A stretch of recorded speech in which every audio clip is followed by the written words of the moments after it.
Hi friends, welcome to iDream media. ప్రస్తుతం ఒక అంశాన్ని దేశవ్యాప్తంగా కుదిపిందని చెప్పుకోవాలి. అయితే దాని మీద ఏదైతే మన కోల్కతాలో కేజీ కౌర్ హాస్పిటల్లో జరిగినటువంటి ఆ సంఘటన ఏదైతే ఉందో, వైద్యురాలిపై అత్యాచార ఘటన, అది ఇప్పుడు సుప్రీంకోర్టులో జరుగుతున్నటువంటి లేటెస్ట్ వాదనలు ఇవన్నీ కూడా ఒక్కసారి మనం తెలుసుకోవడానికి ఇప్పుడు ఈ వీడియో చేస్తున్నాం. వీడియోలో మనకి అందరికీ సుపరిచితులైనటువంటి రిటైర్డ్ సిఐ సల్మాన్ రాజ్ గారు మనతో ఉన్నారు. నమస్కారం సార్. నమస్తే అండి. సిబిఐ కూడా ఆ ఇన్వెస్టిగేషన్లో చాలా మందికి లై డిటెక్టర్ టెస్టులు చేసేవారని మనం వార్తలు విన్నాం. అసలు ఇవి ఎంతవరకు ఉపయోగపడితే అవి రేపు పొద్దున కోర్టులో శాస్త్రీయంగా నిలబడతాయా? దానివల్ల యూజ్ ఉంటుందంటారు అసలు? చెప్తానండి. ఇప్పుడు దీంట్లో ఏంటంటే సిబిఐ టేక్ ఓవర్ చేసిన తర్వాత, ఇన్వెస్టిగేషన్ టేక్ ఓవర్ చేసిన తర్వాత లోకల్ పోలీస్ ఎవరైతే ఇన్వెస్టిగేటింగ్ ఆఫీసర్ ఉన్నారో ఆయన దగ్గర నుంచి టేకప్ తీసుకుంటారు. దాంట్లో ప్రతి పేజీకి నెంబర్ వేస్తారండి. ఆ డాక్యుమెంట్, ప్రతి డాక్యుమెంట్కి నెంబర్ వేసి దాన్ని వాళ్ళు తీసుకుంటే ఫోటోలు కానీ డఫ్ కానీ ఏదంటే అది దాని మీద నెంబర్ వేసి సిబిఐకి హ్యాండ్ ఓవర్ చేస్తారు. సిబిఐ ఇన్వెస్టిగేషన్ చేసిన తర్వాత, టేకప్ చేసిన తర్వాత ఫస్ట్ నేరస్థలం, అప్పుడు సిబిఐ టేకప్ చేయడానికి ఈ ఒరిజినల్గా ఇంక్వెస్ట్ జరిగి నేరం జరిగి పోలీస్ ఇన్వెస్టిగేషన్ మొదలెట్టిన దగ్గర నుంచి, సిబిఐ మొదలెట్టిన దగ్గర నుంచి ఒక 2-3 days గ్యాప్ ఉందండి. ఈ గ్యాప్లో ఏమైందంటే అక్కడ రెనోవేషన్ టాయిలెట్స్ అవి లేవని చెప్పి, టాయిలెట్స్ మొత్తం మీద అక్కడ ఏదైతే నేరస్థలం ఉందో ఆ నేరస్థలం దగ్గర కొంత రెనోవేటివ్ వర్క్ స్టార్ట్ చేశారు. ఆ రెనోవేటివ్ వర్క్ స్టార్ట్ చేస్తే వాళ్ళు దీనికి ఏమని మన వాళ్ళు దాన్ని చేస్తున్నారంటే, ఇందులో ఉన్న ఎవిడెన్స్ దాన్ని పాడు చేయటం నిమిత్తం, దాన్ని ఏదైతే ఫిజికల్ ఎవిడెన్స్ ఉంటుందో ఫిజికల్ ఎవిడెన్స్ని మాయం చేయడం కోసం ఈ డాక్టర్ గారు, ఏదైతే సూపరింటెండెంట్ గారు, ఆ ప్రిన్సిపాల్ గారు ఉన్నారో ఆ ప్రిన్సిపాల్ గారు ఇంటెన్షన్గా దీన్ని రెనోవేషన్ పెట్టించాడు. కేవలం ఇదేంటంటే దీనిలో ఉన్న ఎవిడెన్స్ని పాడు చేయడం కోసమే ఇది చేశారు అని ఒక అనుమానం క్రియేట్ చేయడం జరిగిందండి. దాని మీద ఏంటంటే ఇప్పుడు ఏదైతే సిబిఐ వాళ్ళు ఇన్వెస్టిగేషన్ టేకప్ చేసిన తర్వాత నేరస్థలంకి వెళ్ళిన తర్వాత, నేరస్థలంలో వాళ్ళు చేయాల్సిన ఇన్వెస్టిగేషన్ చేశారండి, అక్కడ చేశారు. తర్వాత వీళ్ళు ఈ సెంట్రల్ మన స్టేట్ ఫారెన్సిక్ ల్యాబొరేటరీ కన్నా అనుమానం ఉండి సెంట్రల్ ఫారెన్సిక్ ల్యాబ్కి పంపించారండి. స్టేట్ ఫారెన్సిక్ ల్యాబ్కి పంపితే ఇది ఏదైనా మళ్ళీ గవర్నమెంట్ ఇన్ఫ్లుయెన్స్ ఏమైనా చేస్తుందేమో అని సెంట్రల్ ఫారెన్సిక్ ల్యాబొరేటరీకి పంపిస్తే, ఆ సెంట్రల్ ఫారెన్సిక్ ల్యాబొరేటరీలో తేలింది ఏంటంటే ఈ ఎవరైతే ఎక్యూజ్డ్ ఉన్నాడో ఆ ఎక్యూజ్డ్ తాలూకు సెమను, తర్వాత ఆ ఎక్యూజ్డ్ తాలూకు టిష్యూస్, డిఎన్ఏ, ఈ అమ్మాయి నెయిల్ క్లిప్పింగ్స్లో దొరికిన టిష్యూస్, తర్వాత స్వాబ్లో ఈ ఎక్యూజ్డ్ తాలూకు డిఎన్ఏ ట్రేస్ అయింది. ఇంత ఇన్వెస్టిగేషను క్లియర్గా, మరి ఇందులో 150 మిల్లీలీటర్లు సెమన్ ఉంది కాబట్టి ఇందులో 10 మంది చేశారు, 20 మంది చేశారు. ఆ పాపం అమాయకులు ఆ ముందు రోజుని ఈ అమ్మాయి బ్రతికుండగా, ఎందుకంటే ఇందాక మాట చెప్పాను కదా, చనిపోయే వ్యక్తి బ్రతికుండగా చివరిసారిగా ఎవరితో ఉండగా ఎవరు చూశారని చెప్పి ఒక ఇది ఉంటుందండి. అది చివరిసారిగా మనం జరిగేదని ఏం జరిగింది, ఆ రోజు నైటు వాళ్ళు జూనియర్ డాక్టర్స్ ఎవరో ఉంటే వాళ్ళందరితో కూర్చుని కాసేపు పిచ్చాపాటి మాట్లాడుకుని, తర్వాత క్రికెట్ ఏదో చూసింది అనుకుంటాను అక్కడ, ఆ రోజు క్రికెట్ చూసుకుని వాళ్ళందరూ అక్కడే లంచ్ చేశారని చెప్పి అన్నారు. వాళ్ళందరినీ సిబిఐ వాళ్ళు పిలిచి విచారించడం జరిగింది. ఇదిగో వాళ్ళే యూట్యూబ్లో ఈ యూట్యూబర్స్ అందరూ ఏంటే అదిగో డాక్టర్లు మొత్తం ఈ అమ్మాయి జూనియర్ డాక్టర్లు వీళ్ళందరూ కలిపి చేసేసారని రకరకాలు కథనాలన్నీ వినిపించేశారనమాట అండి. అదే లై డిటెక్టర్ వల్ల లై డిటెక్టర్ ఇప్పుడు సిబిఐ వాళ్ళు వచ్చిన తర్వాత, ఎందుకంటే యాజిటేషన్ విపరీతంగా జరిగిపోతుంది. ఈ ఎవరైతే పోలీసు ఎవరైతే ముద్దాయిగా చేశారో ఈ ముద్దాయి కొంతమందిని దాచేస్తున్నారు. ఆ యూనివర్సిటీ ఎవరైతే మెడికల్ కాలేజీ ప్రిన్సిపాల్ ఈ ముద్దాయికి 20 లక్షలు ఇచ్చి ఈ అమ్మాయిని రేప్ చేసి చంపేయమని 20 లక్షలు ఇచ్చారని కొన్ని యూట్యూబ్ ఛానల్స్ ఇవన్నీ చెప్తుంటే, సిఐడి కూడా సిబిఐ కూడా కొంచెం క్లారిటీ ఇవ్వాలి కదా వాళ్ళు. అందుకని ఈ ఎవరైతే పోలీసు వారు అరెస్ట్ చేశారో ఆ ముద్దాయిని, ప్లస్ ఎవరైతే ప్రిన్సిపాల్ ఉన్నారో ఎక్స్ ప్రిన్సిపాల్ ఆయన్ని, ఇంకా కొంతమంది అనుమానం ఎవరైతే అనుమానం ఉందో వీళ్ళందరినీ తీసుకెళ్ళి లై డిటెక్టర్ అండి. అంటే లై డిటెక్టర్ అంటే దాని టెక్నికల్ వాళ్ళు అంటే పాలిగ్రాఫ్ టెస్ట్ అన్నమాట. Polygraph test. ఈ పాలిగ్రాఫ్ టెస్ట్లో అంటే నేను వ్యంగ్యంగా మాట్లాడుతున్నాను అనుకోవద్దు, ఏదో నాగార్జున గారి సినిమాలో ఆలీ గారికి బ్రహ్మానందం గారు ఈ లై డిటెక్టర్ టెస్ట్ చేస్తారు.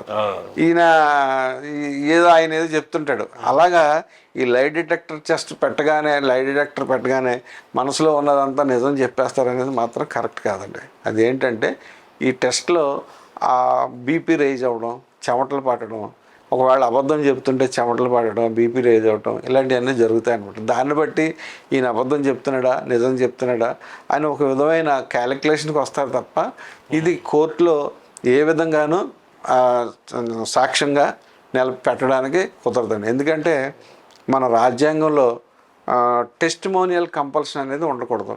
అంటే తన మీద తాను సాక్ష్యం చెప్పుకోకూడదు. నేనే నేరం చేశానని సాక్ష్యం చెప్పుకోవడానికి ఉండకూడదు.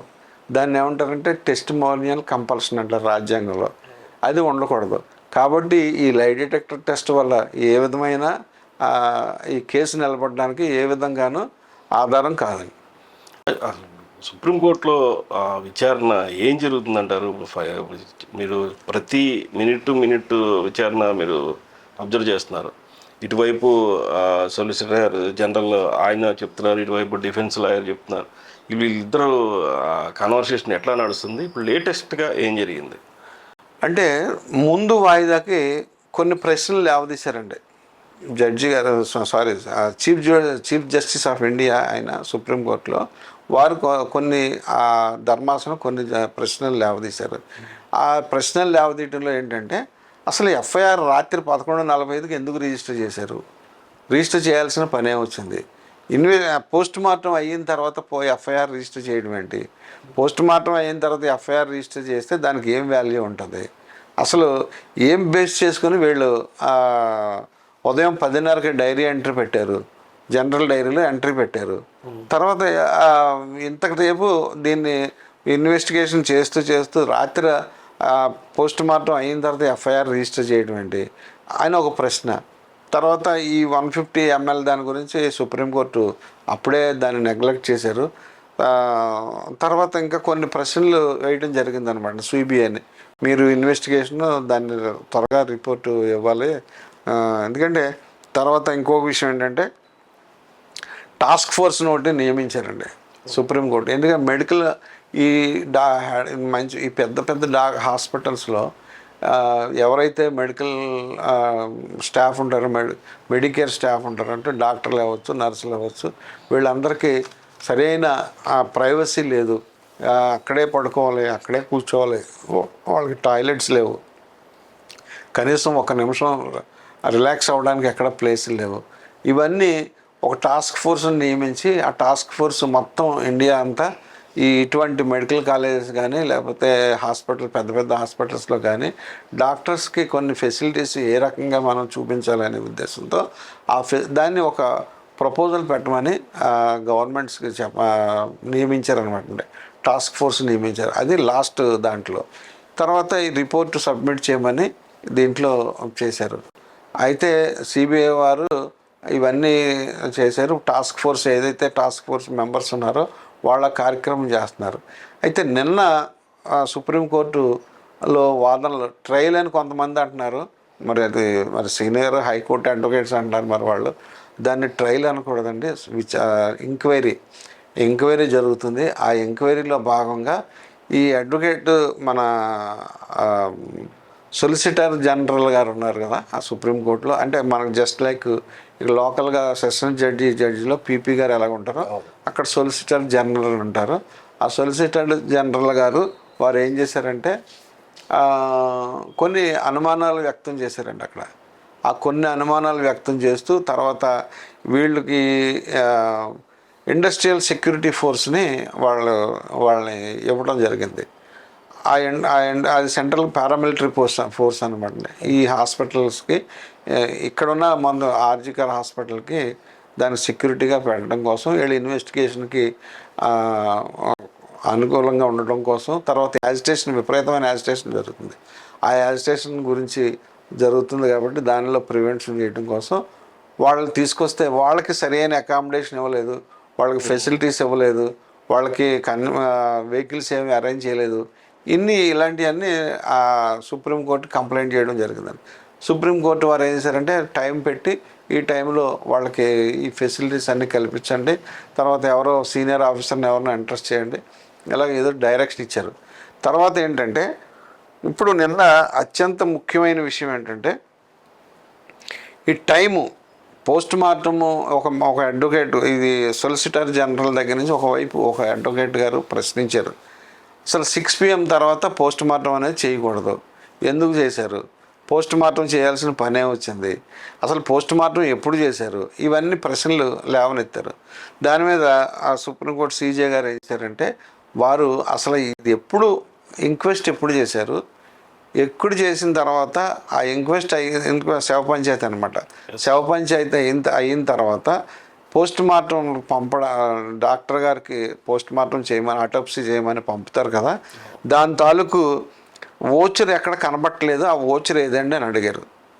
ఓచర్ అంటే మా భాషలో అయితే, ఇక్కడ మేము వాడుక భాషలో అయితే body sent to post mortem examination అనే ఫామ్ ఉంటుంది అనమాట. Okay, body sent to post mortem examination. ఆ ఫామ్లో ఏముంటుందంటే ఎవరైతే డిసీజ్డ్ ఉన్నారో డిసీజ్డ్ తాలూకు డీటెయిల్స్ అన్నీ ఉంటాయి, తర్వాత మోల్స్ ఐడెంటిఫికేషన్ మార్క్స్ ఉంటాయి, తర్వాత ఇంజురీస్ ఉంటాయి, దాంట్లో ఏమేమి ఇంజురీస్ ఉన్నాయో ఆ ఇంజురీస్ నోట్ చేస్తాం, తర్వాత ఏదైతే ఆ డెడ్ బాడీతో ఏదైతే ఆర్టికల్స్ వెళ్తున్నాయో అవన్నీ నోట్ చేస్తాం, తర్వాత అవన్నీ నోట్ చేస్తాం, ఈ ఆర్నమెంట్స్ ఏమున్నాయో అవి కూడా నోట్ చేస్తాం. ఎప్పుడు ఇది ఎవరితో పంపిస్తున్నాం అంటే ఏ కానిస్టేబుల్తో ఆ కానిస్టేబుల్ డీటెయిల్స్ ఎవరితో పంపుతున్నాం, ఎన్ని గంటలకి డిస్పాచ్ చేసాం అనేది కూడా దాంట్లో ఉంటుంది, ఫుల్ డీటెయిల్స్ ఉంటాయి. దాని నిమిత్తం సుప్రీంకోర్టు సీజే గారు అసలు ఫామ్ ఏది, దీంట్లో బాడీ సెంట్ GFEM ఫారం అనేదని చెప్తే అక్కడ ఎవరో అది బహుశా అది ఫైల్లో పెట్టి ఉంటారండి, సరిగా మన వాళ్ళు కంగారులో చూసి ఉంటారు. ఇంకా విషయం ఏంటంటే కొన్ని కథనాలు వస్తున్నాయండి, ఎందుకంటే పోలీసులు ఇది డెడ్ బాడీ పోస్ట్ మార్టం అయిపోయింది, ఆటోప్సీ అయిపోయిన తర్వాత ఇమ్మీడియట్లీ దాన్ని దహనం చేయించేశారు, అవసరం లేకపోయినా సరే దహనం చేయించేశారు అని, కావాలని పోలీసులు ఇదంతా చేశారు అని ఒక అభియోగం చేస్తున్నారండి. దీంట్లో దాని గురించి సుప్రీంకోర్టు జడ్జి గారు సీజే గారు ఏమడిగారంటే అసలు ఈ డెడ్ బాడీని పేరెంట్స్కి ఇచ్చిన ఎకనాలజ్మెంట్ తీసుకున్నారండి, అంత మైన్యూట్గా వెళ్ళారనమాట. డెడ్ బాడీని కానిస్టేబుల్ ఎకనాలజ్మెంట్ తీసుకుంటాడండి, డెడ్ బాడీని హ్యాండ్ ఓవర్ చేసి పోస్ట్ మార్టం అయిన తర్వాత తల్లిదండ్రులకి హ్యాండ్ ఓవర్ చేసి డెడ్ బాడీ ఆ ఎకనాలజ్మెంట్ కూడా సుప్రీంకోర్టు జడ్జి గారు తీసుకున్నారండి. ఎందుకంటే ఇంత అలిగేషన్ వస్తుంది, ఈ అలిగేషన్ క్లియర్ చేయాలంటే ఖచ్చితంగా ఫెయిర్గా ఉండాలని చెప్పి ఆయన ప్రతిదీ టైం టు టైం. కాకపోతే ఏంటంటే ఇందులో జరిగింది మనకి ఏపీ స్టేట్లో అయితే మనం ఖచ్చితంగా సస్పీషియస్ డెత్ అని ఒక FIR ఇష్యూ చేయటం, దాని మీద ఇన్వెస్టిగేషన్ అంతా చేస్తాం, తర్వాత ఇన్వెస్టిగేషన్ అయిన తర్వాత పోస్ట్ మార్టం సర్టిఫికేటు లేదంటే సాక్షులు చెప్పిన దాన్ని బట్టి దాన్ని సెక్షన్ అనేది ఆల్టర్ చేసుకుంటాం, హత్యగా రేపు హత్య అని చెప్పి లేకపోతే సెక్షువల్ అసాల్ట్ హత్య అని చెప్పి సెక్షన్ ఆల్టర్ చేసుకుంటాం. కానీ మరి అక్కడ మరి వాళ్ళ అలవాటు ఏంటో మనకు తెలియదు, వాళ్ళ ప్రొసీజర్ ఏంటో మనకు తెలియదు, వాళ్ళు డైరీలో ఎంటర్ పెట్టి నెంబర్ అయితే ఇచ్చారు, 891 ఏదో నెంబర్ ఇచ్చారు, 891 నెంబర్ ఇచ్చారు, కానీ దానికి క్లారిటీగా సుప్రీంకోర్టుకి సరైన కన్వే చేయలేకపోతున్నారు. అది దానివల్ల ఏంటంటే కన్ఫ్యూజన్ మొదలైందండి. ఖచ్చితంగా ఎందుకంటే FIR ఇష్యూ చేయకోకుండా ఇన్వెస్టిగేషన్ స్టార్ట్ చేయరు. ఎంత తప్పు చేద్దామన్నా ఇటువంటి కేసుల్లో తప్పు ఎవరో చేయడానికి, ఎందుకంటే ఉద్యోగాలు పోతాయండి దీంట్లో, ఇటువంటి కేసుల్లో తప్పు చేయడానికి ఏ ఒక్కరూ ప్రయత్నించరు. అయితే ఇంకొక విషయం ఏంటంటే ఒక ఐఏ ఫైల్ చేశారు. అంటే ఇంటీరియం డైరెక్షన్ కావాలని ఒక ఇంటీరియం అప్లికేషన్ ఫైల్ చేశారు. అది ఎందుకు ఫైల్ చేశారంటే ఈ మెడికోస్కి ఆల్రెడీ ఎవరైతే ఈ పారామెడికల్ వాళ్ళకి లేకపోతే మెడికల్కి డాక్టర్ మెడికేర్ సిబ్బందికి అందరికీ సుప్రీంకోర్టు గతంలోనే చెప్పారు, మీరు ఇలాగా ఇంతకాలం మీరు స్ట్రైక్ చేయడం కరెక్ట్ కాదు, ప్రజలు ఇబ్బంది పడిపోతుంటారు, దానివల్ల మీరు ఇమీడియట్లీ డ్యూటీలకు జాయిన్ అవ్వండి అని చెప్పారు. అయితే వారు పట్టించుకోలే. ఇప్పుడు నిన్న కూడా దాని మీద ఒక డైరెక్షన్ ఇమ్మని, ఈ సిబిఐ ఇన్వెస్టిగేషన్ గురించి డైరెక్షన్ ఇమ్మని చెప్పి ఒక ఐఏ ఫైల్ అయింది.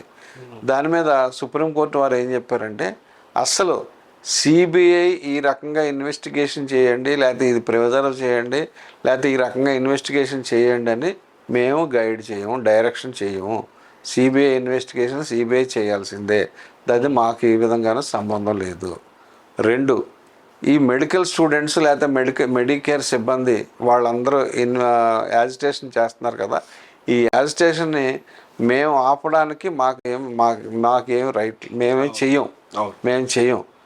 గవర్నమెంట్ ఖచ్చితంగా దీన్ని ఏ రకంగా స్టెప్స్ తీసుకుని ఆపాలో ఆపండి అని గవర్నమెంట్కి డైరెక్షన్ ఇచ్చారు. ఇప్పుడు అది ఆపాలి అని అంటే గవర్నమెంట్ ఏం చేయాలి? ఇప్పుడు ఎసెన్షియల్ సర్వీసెస్ మెయింటెనెన్స్ యాక్ట్ అని ఉంది, ఎస్మా యాక్ట్. ఈ ఎస్మా యాక్ట్ 1981 అని ఉంది. దాంట్లో ఎవరైతే ఈ మెడికేర్ సిబ్బంది ఉన్నారో ఈ ఎసెన్షియల్ సర్వీసెస్కి వస్తారనమాట. కాబట్టి వీళ్ళు డ్యూటీలు జాయిన్ అయ్యి యాజిటేషన్ ధర్నా చేసుకోవచ్చు, వాళ్ళు ఏదైనా ప్రొటెస్ట్ చేసుకోవచ్చు, తప్పులేదు. కానీ డ్యూటీలు మానేసి, ఇప్పుడు ఈ డ్యూటీలు మానేయడం వల్ల 26 మంది అదే హాస్పిటల్లో చనిపోయారట. వీళ్ళెవరు డ్యూటీలకి వెళ్ళకపోవడం వల్ల ఆ హాస్పిటల్లో 26 మంది డెత్స్ అయినాయి, 26 డెత్స్ అయినాయి అని సుప్రీంకోర్టుకి ఇంటిమేషన్ ఇవ్వడం జరిగింది. దానివల్ల సీజే గారు ఏం చెప్పారంటే క్లియర్గా చెప్పారు, ఇది స్టేట్ గవర్నమెంట్ ఇష్యూ, ఇది ఎలా కంట్రోల్ చేయాలో ఎలా చేయాలో స్టేట్ గవర్నమెంట్ మీరు చేసుకోవాలి తప్ప మేము ఏ విధమైన డైరెక్షన్ ఇవ్వమని చెప్పారు. ఇందులో మెయిన్ ఏంటంటే ఖచ్చితంగా గవర్నమెంట్ని పోలీస్ని ఎక్యూజ్ చేయాలి, లేదు ఎవరైతే ముద్దాయి ఉన్నాడో ఆ ముద్దాయిని స్టింజెంట్ యాక్షన్ తీసుకోవాలి అని అంటే ఖచ్చితంగా వీళ్ళ ఇంటర్నల్ కోరిక ఏంటంటే దాన్ని ఏదో రకంగా మానవ హక్కులు హరించేసి అతను ఎన్కౌంటర్ చేసేస్తే అది జరిగిపోతుంది. మళ్ళీ ఎన్కౌంటర్ చేసిన తర్వాత మళ్ళీ గవర్నమెంట్ మీద రాళ్ళు వేయచ్చు. కాబట్టి ఇవన్నీ ఖచ్చితంగా చట్ట ప్రకారం జరిగే దాంట్లో ఖచ్చితంగా జరుగుతుంది. ఈ పోలీసుని ఇందులో అనుమానించాల్సిన పని లేదు. ఎక్కడైనా ఒకవేళ మైనర్ మిస్టేక్స్ జరిగితే జరగండొచ్చు, కాదని అంటలే. కానీ కావాలని ఇదేదో తప్పు చేయాలి, ఎవిడెన్స్ని ట్యాంపర్ చేయాలి, లేకపోతే ఎవిడెన్స్ని కన్సీల్ చేయాలి అనే ఉద్దేశంతో ఏ ఒక్కరు చేయలేదండి. ఇది ఖచ్చితంగా ఇవాళ కాకపోయినా రేపైనా సుప్రీంకోర్టు విచారణలో వాళ్ళు ఫైండింగ్స్ ఇస్తారు. ఇది ఖచ్చితంగా ఆ ఒక్క వ్యక్తే చేశాడు అని నేను నమ్ముతున్నాను, సిబిఐ కూడా నమ్మింది. ఇప్పుడు ఎంత చేశారు, హైకోర్టు ఏం చేసింది, పేరెంట్స్ చేసిన పిటిషన్ మీద హైకోర్టుని సిబిఐని ఇన్వెస్టిగేషన్ చేయమంది. సిబిఐ ఇన్వెస్టిగేషన్ ఏం చేసింది, ఇందులో చేయడం మానేసి ఎవరైతే ఈ డాక్టర్ ఎవరు ఎక్స్ ప్రిన్సిపాల్ ఉన్నారో ఫైనాన్షియల్ ఫ్రాడ్స్ ఉన్నాయి కాబట్టి ఇతను ఫైనాన్షియల్ ఫ్రాడ్స్ మీద అతన్ని అరెస్ట్ చేయడం జరిగింది. దీంట్లో ఎంతవరకు ప్రోగ్రెస్ ఇవ్వాలనేది చూపించాలి. అది చూపించడం మానేసి దీని ఫైనాన్షియల్ ఫ్రాడ్ మీద వీళ్ళు ఇన్వెస్టిగేషన్కి వెళ్ళారు. కాబట్టి ఇది ఖచ్చితంగా ఏ ఒక్కరూ దీన్ని హర్షించదగ్గ విషయం కాదు. 78 సంవత్సరాలు స్వాతంత్రం వచ్చిన తర్వాత మళ్ళీ కూడా మనం చూస్తున్నామంటే అది మన దురదృష్టం. తర్వాత ఇంకొక విషయం ఏంటంటే స్టాటిస్టికల్స్గా చూస్తే రేపులు పెరిగిపోతున్నాయి, ఇండియాలో రేపులు పెరిగిపోతున్నాయి, ఆంధ్రప్రదేశ్లో రేపులు పెరిగిపోతున్నాయని చెప్పి అంటున్నారు. ఇది కాదండి. ఎందుకంటే ఒరిజినల్గా రేప్ అనేది ఏంటంటే ఖచ్చితంగా ఆ రేప్ అనేది ఎందుకు చేస్తారంటే ఏదైనా కక్ష ఉంటే, ఒక వ్యక్తి మీద కక్ష ఉంటే రేప్ జరుగుతుంది, సెక్షువల్ అసాల్ట్ జరుగుతాయి. లేదు వ్యామోహం బాగా ఎక్కిపోతే సెక్షువల్ అసాల్ట్ జరుగుద్ది. కానీ ఇది గతంలో మేము ట్రైనింగ్ అయినప్పుడు చెప్పేవి అనమాట. అప్పుడు ఏంటంటే ఏ స్త్రీ కూడా తన శీలం మీద మచ్చ వేసుకోదు, కావాలని అబద్ధాలు చెప్పదు అనే ఉద్దేశంతో అప్పుడు ట్రయల్ విచారణ కూడా కోర్టులు నమ్మేయండి. అప్పుడు నమ్మేయి. ఇప్పుడు ఏంటంటే ఈ ట్రయల్స్, ఈ రకరకాల చట్టాలు వచ్చేసినాయి మనకి. ఖచ్చితంగా మరి ఇటువంటి రేప్ కేసుల్లో దీన్ని సెక్షువల్ అసాల్ట్ అనాలి, రేప్ అనకూడదు. మళ్ళీ కొత్త చట్టంలో రేప్ అని పెట్టేశారు. కాబట్టి దీని మీద మనం అందరం మరి బాధపడడం తప్ప ఎవరైతే ముద్దాయి ఉన్నాడో అతనికి సరైన శిక్ష పడేలా మనం సపోర్ట్ చేయాలి తప్ప ఇప్పుడు ఇటువంటి కథనాలు రాయడం వల్ల అతనికి బెనిఫిట్ ఆఫ్ డౌట్ వచ్చేస్తుంది. ఎందుకంటే మనకు రాజమండ్రిలోనే 1991లోనే ఒక మైనర్ గార్డ్ని ఒక అతను రేప్ చేసి చంపేశాడు రాజా థియేటర్ వెనకాల. అప్పుడు అతనికి మరణదండన విధించారండి. మరణదండన విధించారు. చట్టం ఎప్పుడూ ఒకలాగే ఉంది, దాన్ని మనం రూపురేఖలు మార్చుకుంటున్నాం కానీ చట్టం కరెక్ట్గానే ఉంది. దాని ఎవిడెన్స్ కలెక్ట్ చేయడంలో, సాక్ష్యం చెప్పించడంలో పోలీసు వారి పాత్ర, అక్కడ పీపీల పాత్ర, సాక్షుల పాత్ర ముఖ్యం. టెక్నికల్ ఈ సైంటిఫిక్ ఎవిడెన్స్ ముఖ్యం. కాబట్టి ఇది ఖచ్చితంగా ఇటువంటి విషయాలు మళ్ళీ ఫర్దర్గా జరగకుండా మనం అందరం బాధ్యత తీసుకుని కానీ ఇప్పటి నుంచైనా మన పిల్లలకి మా ఎథిక్స్ నేర్పడం చాలా మంచిదని నేను కోరుకుంటున్నాను. ఇది సల్మాన్ రాజు గారు ఏదైతే కోల్కతా ఆ ఘటన అంశంపై పూర్తిగా సమగ్రమైన రిపోర్టు చెప్పుకోవచ్చు. ఏదైతే అప్పుడు సిచ్యువేషన్ జరిగిన దగ్గర నుంచి లేటెస్ట్గా ఉన్నటువంటి సుప్రీంకోర్టు వాదనల వరకు ఇప్పుడు అవన్నీ కూడా క్లియర్గా ఎక్స్ప్లెయిన్ చేశారు. మరి ఈ ఘటనలో డెఫినెట్గా ముద్దాయిని శిక్షించి ఏదైతే విక్టిమ్ తరపున పోరాడుతున్నారో వారందరికీ కూడా న్యాయం జరిగే విధంగా మనం కూడా ఆశిద్దాం. నమస్కారం సార్. నమస్తే అండి. ఇందులో మెడికల్ స్టూడెంట్స్ కూడా ఎవరైతే మెడికేర్ ఉన్నారో కూడా ఫర్దర్గా ఏ విధమైన డెత్స్ జరగకుండా వారి ఒక్క విధులకు వెళ్ళి ప్రజలకి, రోగులకి వాళ్ళు సేవ చేయాలని కోరుకుంటూ మన ఐ డ్రీమ్ తరఫున కూడా మనం కూడా కోరుకుంటున్నాం. Thanks you.